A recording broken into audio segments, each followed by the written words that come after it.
but it took so long to wrap each individual soap. Stupid long, way too long. I remember our very first event that we ever did, I needed to prepare 300 bars of soap for it. Golden.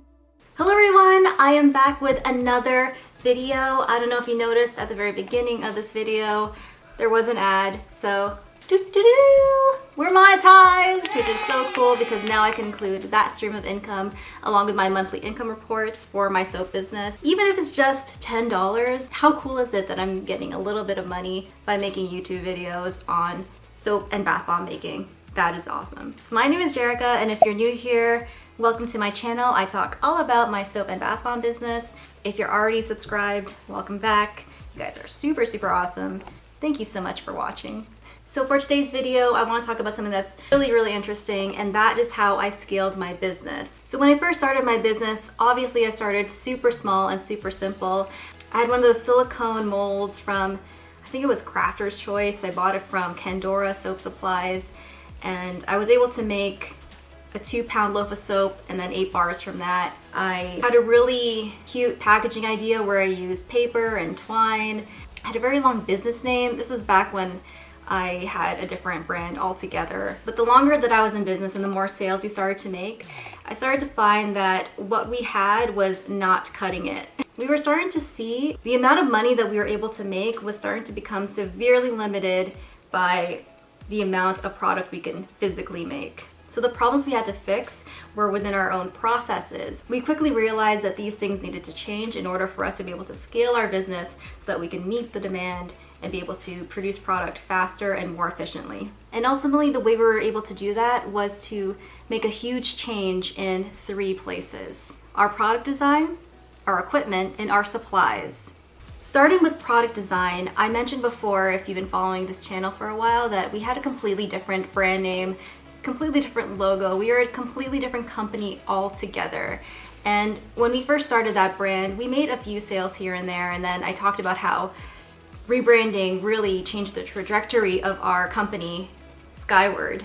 But it wasn't just the fact that we had rebranded the look and feel of our entire company, but it was also the fact that we completely changed our packaging along with that brand design. And once we changed the packaging from what we were doing before to what we are doing now, it really helped us meet the demand of the wholesale customers that were starting to come in. I actually have a YouTube channel that used to be the name of our old company, and on that channel you can see how we used to package our soap.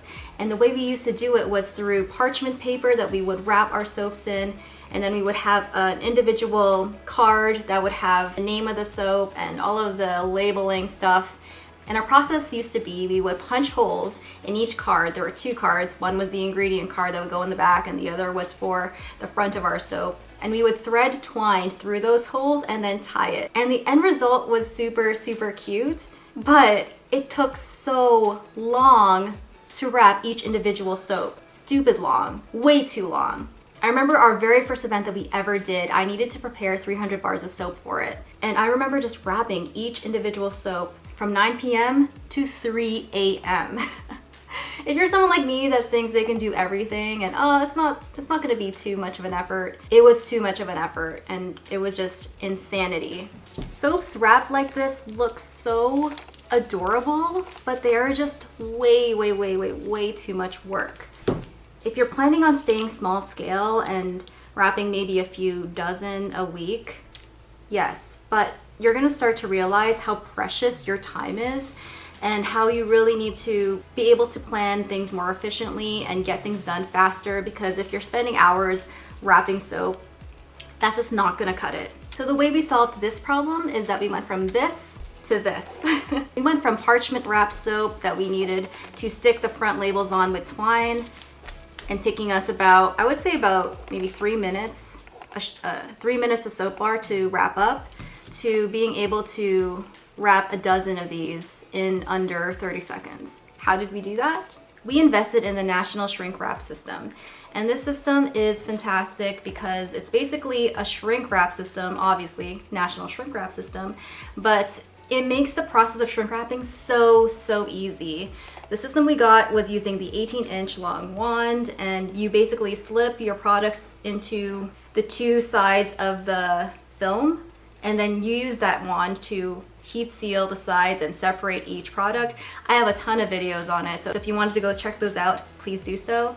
It has made the process of packaging our soaps so fast and so stupid easy, and we really were able to cut down the amount of time we were putting towards packaging our soaps. We also saved a ton of time by going from the paper card labels to labels on stickers that in the previous video that I mentioned, buying them from online labels and printing them from home and just sticking them on each soap bar. This takes so little time and it is such a huge time saver. We have gone from being able to wrap a few dozen a week to hundreds a day.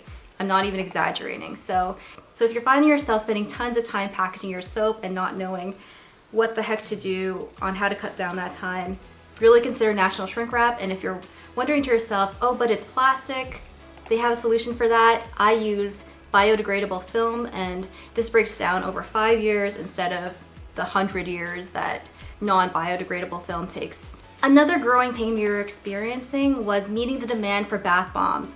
I started to get really popular around my local community for my bath bombs, so those started selling really well at our farmers markets. But on top of that, wholesale customers were knocking at our door wanting us to give them bath bombs. And these orders were huge. And at the time, I was making bath bombs using stainless steel molds, individual halves of stainless steel molds. And in order for these bath bombs to have a rounded bottom, I was drying them in those stainless steel molds. So if I was going to fulfill an order of 150 bath bombs, I technically would have needed at least 75 stainless steel bath bomb molds in order to be able to fill that. And on top of that was finding space to dry all of these bath bombs. I did not have the space whatsoever. So really, whenever I got these wholesale orders, it was so much dread. I had to start making them right away. I could only make them at, I think it was at the time 20 at a time. I had to wait for that batch to dry before I could make a new batch. I was severely limited with the equipment that I had at the time. Something had to give. How did we fix this problem? The bath bomb press. This machine has changed how we make bath bombs so much. It's changed the quality of them, and it's also changed the amount of time we devote to making them, and it really helps solve the problem on where and how to dry hundreds of bath bombs at once. So the bath bomb press allows us to make a lot of bath bombs in one go, but more importantly, they sell these really big trays. I think I could fit about 40 in one tray, and they all have the rounded bottoms. And so when I make a bunch of bath bombs, I can just put them in these trays and they dry perfectly fine with the rounded bottoms that I'm looking for. And I'm able to store these a lot more securely than what I was doing before. I was sitting the bath bombs that were in the stainless steel molds on egg cartons so that they wouldn't roll away. And so the bath bomb presses trays were amazing for that. Those bath bombs aren't going anywhere. And also another problem that I was having with the stainless steel molds was I was getting a lot of bath bombs stuck in these molds, so I would lose bath bombs every now and then. When the amount of bath bombs that you're making is already severely limited, losing one sucks. It sucks so much. Now when I lose one, it's not as bad. It's still bad, but just not as bad. The bath bomb trays that I buy from the bath bomb press are non-stick, so when they're dry the next day, I just pop them right out. I have never had a problem with them sticking in there. So that is amazing. And in the future, something that we were thinking of buying is one of those baker tray towers. I think it's what is baker tray towers? You know what I'm talking about.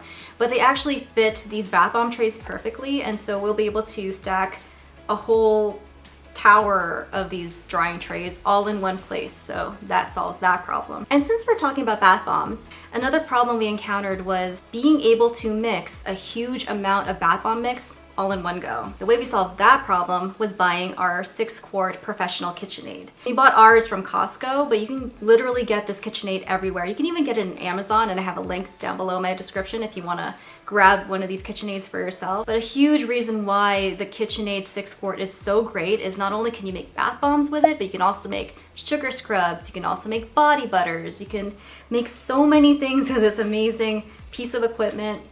Except cooked things like baking. Don't use your KitchenAid for baked stuff or cooking stuff when you're using it for soap stuff. Please don't do that. But you're gonna find that your KitchenAid, once you buy it, is gonna be your MVP for your business because That 6-quart bowl fits so much bath bomb mix, so much body butter mix, so much sugar scrub mix. We're actually at the point now where we're considering buying an even bigger mix. Yeah, so even now at this stage, we're looking at ways to scale stuff. But when you're a mid-tier soaper and you're making pretty consistent sales, the KitchenAid is going to be your best friend.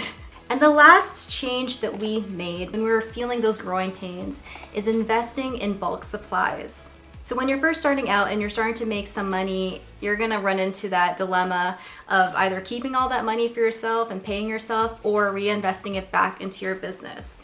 And speaking from an experienced soap maker, you're gonna put it all back in your business. There's a reason why people say when you first start a business, it takes about 3 years to see profit. This is why, because every dollar you make is gonna go right back into everything I was talking about pretty much, because this equipment isn't cheap. Also your bulk supplies, and the reason why you need to start thinking about buying things in bigger and bigger bulk, because it really sucks starting to get those orders coming in and realizing, oh my gosh, I am out of X, Y, and Z and I need to order them, but oh no, there's a shipping delay everywhere because of a certain illness, and now I'm not going to get that ingredient for another 3 weeks.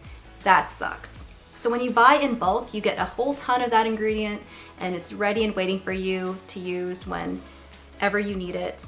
And you also want to get into the habit of buying that ingredient before you actually need it. So definitely keep track of your ingredients as you're using them, because for our business in particular, we like to have the container where we're actively using that ingredient, but also a backup somewhere. And we have found the system to be perfect for us. So there you have it. That is how I was able to scale my business to be able to produce more product. And I know this subject is kind of touchy because it's so hard to know how much to invest into your business. But I think a clear indication that you need to invest a little bit more into your business is when you're starting to feel those growing pains.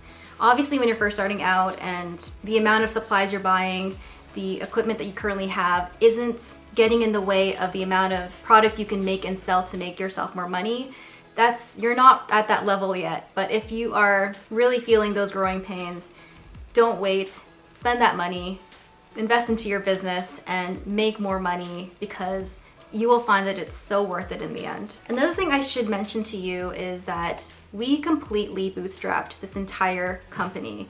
We did not take any investors, we didn't take any loans, we did not go into debt for this company at all. Kale and I kept our jobs all throughout the first 2.5 years trying to get this company off the ground, because we didn't want to rely solely on this business for income. That is a lot of pressure to be putting on yourself and your business. So if you're thinking you're just gonna put your all into this business right when you first start, that's not a smart way to do it. Don't do it that way. Keep doing your 9-to-5 or part-time. Keep plugging away at that as long as you need to so that you can reach your dream job. I hope that you found this kind of video interesting. If you did, please leave a thumbs up. And again, if you have not subscribed, please subscribe. I share videos on how to help all of us grow, and hopefully you'll want to follow me on my journey so that you can also grow and we can grow together as a community. Thank you guys so much for watching. As usual, stay awesome, and I will see you guys in the next one. Bye guys.